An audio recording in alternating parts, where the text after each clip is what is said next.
नमस्कार साथियों, स्वागत है आपका एजुकेशन वाला बाय कुंदन सर चैनल पर। पोस्ट गुप्ता पीरियड सीरीज के इस दूसरे भाग में आज हम विस्तार से जानेंगे वर्धन वंश और उसके महान शासक हर्षवर्धन के काल के बारे में। यह काल भारतीय इतिहास में एक महत्वपूर्ण संक्रमण का युग था। तो चलिए गहराई से समझते हैं वर्धन वंश का उदय, हर्षवर्धन का शासन, विदेश यात्राएं, धर्म, संस्कृति और उनका योगदान। वीडियो को अंत तक देखिएगा। यह आपके UGC NET B.AID.L.AID, state PCS और सभी प्रतियोगी परीक्षाओं के लिए अत्यंत महत्वपूर्ण है। वर्धन वंश का उदय। वर्धन वंश की स्थापना हरियाणा के थानेसर में हुई।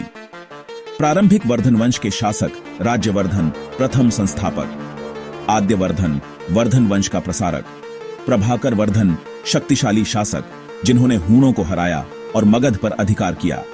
प्रभाकर वर्धन लगभग 580-605 E। वर्धन वंश का महान प्रारंभिक शासक। परम भट्टारक महाराजाधिराज की उपाधि धारण की। हूणों और अन्य आक्रमणकारियों के विरुद्ध सफल अभियानों का नेतृत्व किया। हर्षवर्धन का राज तिलक प्रभाकर वर्धन की मृत्यु के बाद उनके पुत्र राज्यवर्धन ने शासन संभाला, परंतु राज्यवर्धन की मृत्यु गौड़ के शासक शशांक द्वारा धोखे से कर दी गई। इसके बाद हर्षवर्धन लगभग 606 E, मात्र 16 वर्ष की आयु में थानेसर के सिंहासन पर बैठे। हर्ष का साम्राज्य विस्तार। हर्ष ने कन्नौज को अपनी राजधानी बनाया, समूचे उत्तर भारत को एक विशाल साम्राज्य में संगठित किया। उनके साम्राज्य की सीमाएं उत्तर में हिमालय तक, दक्षिण में नर्मदा नदी तक, पूर्व में असम, पश्चिम में पंजाब और राजस्थान तक। दक्षिण अभियान और विफलता। दक्षिण भारत को जीतने के लिए हर्ष ने नर्मदा पार करने का प्रयास किया, परंतु चालुक्य शासक पुलकेशिन द्वितीय ने हर्ष को हराया। पुलकेशिन ने अपनी विजय के बाद हर्ष को नर्मदा के उत्तर सीमित कर दिया। प्रशासनिक संरचना। गुप्तकालीन प्रणाली का ही अनुसरण। राजा सर्वोच्च था, लेकिन मंत्री परिषद और अधिकारियों की सहायता से शासन करता था। महत्वपूर्ण पदाधिकारी महामात्य, महादंडनायक, भौगिक, स्थानीय अधिकारी। भूमि अनुदान। भूमिदान की परंपरा जारी रही।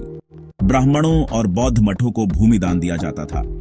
कर प्रणाली। किसानों पर हल्के कर लगाए जाते थे। कर संग्रह में कठोरता नहीं थी। प्रारंभिक धर्म।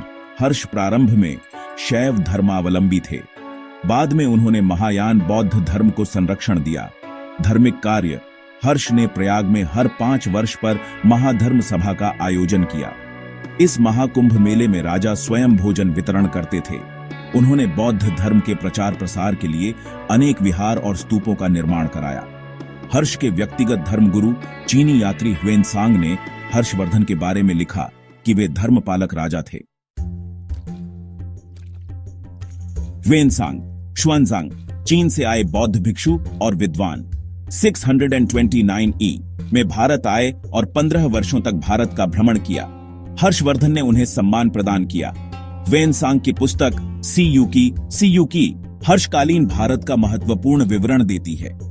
ह्वेनसांग के वर्णन के मुख्य बिंदु भारत में शिक्षा संस्थान, विशेषकर नालंदा विश्वविद्यालय का उत्कर्ष, सामाजिक व्यवस्था, वर्ण व्यवस्था कायम थी, आर्थिक स्थिति सामान्यतः समृद्ध, लेकिन व्यापारिक पतन के लक्षण भी दिखते थे। स्वयं संस्कृत के महान विद्वान और कवि थे। उनकी प्रमुख रचनाएं नागानंद, बौद्ध धर्म पर आधारित नाटक, रत्नावली, प्रेम कथा, प्रियदर्शिका, राजनीतिक और सामाजिक जीवन पर आधारित। साहित्य और शिक्षा का संरक्षण। हर्ष ने विद्वानों और कवियों को संरक्षण दिया। बाणभट्ट हर्षकाल के प्रसिद्ध दरबारी कवि थे। बाणभट्ट की प्रमुख कृतियां हर्षचरित, हर्ष का जीवनी ग्रंथ, कादंबरी, प्रेम कथा। तो साथियों, आज हमने विस्तार से जाना वर्धन वंश की उत्पत्ति, हर्षवर्धन के शासनकाल की विशेषताएं, उनका सांस्कृतिक योगदान और विदेशी यात्रियों का विवरण। हर्षवर्धन का काल भारतीय इतिहास का एक स्वर्णिम पृष्ठ है, जहां राजनीतिक एकता के साथ साथ संस्कृति और शिक्षा का भी अद्भुत विकास हुआ। अगर यह वीडियो आपको ज्ञानवर्धक लगा हो तो लाइक करें, कमेंट करें और अपने मित्रों के साथ शेयर करें। एजुकेशन वाला बाय कंडन सर चैनल को सब्सक्राइब जरूर करें ताकि आपको ऐसी ही उच्च गुणवत्ता वाली वीडियो मिलती रहे। फ्री नोट्स, पीडीएफ और अपडेट्स के लिए हमारे टेलीग्राम चैनल से भी जुड़िए, लिंक डिस्क्रिप्शन में है। मिलते हैं अगले भाग में, जहां हम गुप्तोत्तर काल के अन्य महत्वपूर्ण राजवंशों जैसे पाल, प्रतिहार, राष्ट्रकूट आदि का विश्लेषण करेंगे। तब तक पढ़ते रहिए, बढ़ते रहिए। जय हिंद।